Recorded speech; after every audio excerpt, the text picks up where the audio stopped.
大家好，我是超子，今天给大家分享一道超级下饭菜——大葱炒肉。葱香浓郁，肉片香香滑嫩，下酒又下饭。话不多说，接下来开始操作。首先准备2根1米多高的大葱，像这种大葱应该只在我们北方有。这种大葱看似高大，但是它很温柔，甜脆不辣。首先把大葱清洗干净，轻轻的拍匀，切成滚刀块。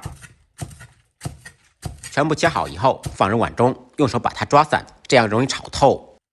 这道菜只放大葱，味道太单一。再准备2粒大蒜，切成薄片；1小块生姜，切成姜片，切好以后一同放入碗中。猪肉的话，可以选择猪里脊、外脊、后腿或者梅花肉。我用的这小块是猪外脊肉，稍微带一点肥肉。先把猪肉改刀成大块，再切成硬币厚的薄片。我们在切猪肉时，可以先把肉先冷冻一下，这样更容易切。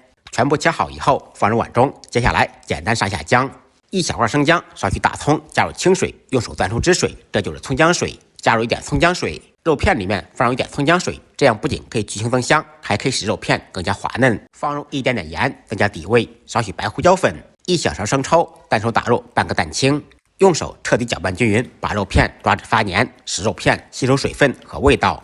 这一步千万不能偷懒，很多朋友将肉片脱浆，就是这一步没有做好。放入一点玉米淀粉锁住水分，再次抓拌均匀，最后封烧与植物油，肉片就处理好了。接下来起锅，锅烧空气，烧至冒烟以后放入少许油，先用油润面锅的全身，这样炒肉的时候就不会粘锅。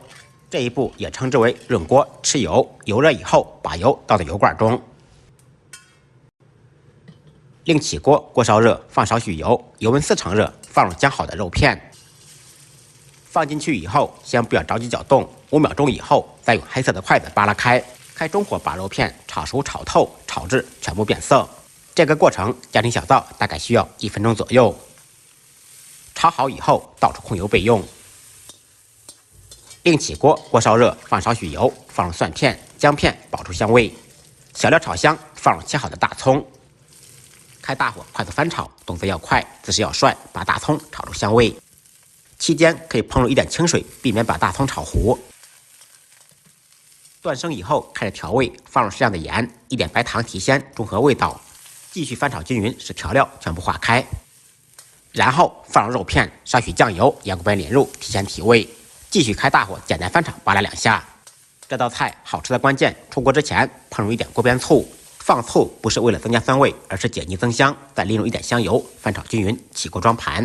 一道葱香浓郁、肉片滑嫩的大葱炒肉就做好了。简单的家常菜，不一样的味道。学会的同学点完赞，赶紧动起手来，试着做一下吧。不好吃，您提着猪肉来找我。再忙再累，记得按时吃饭。下期视频见，拜拜。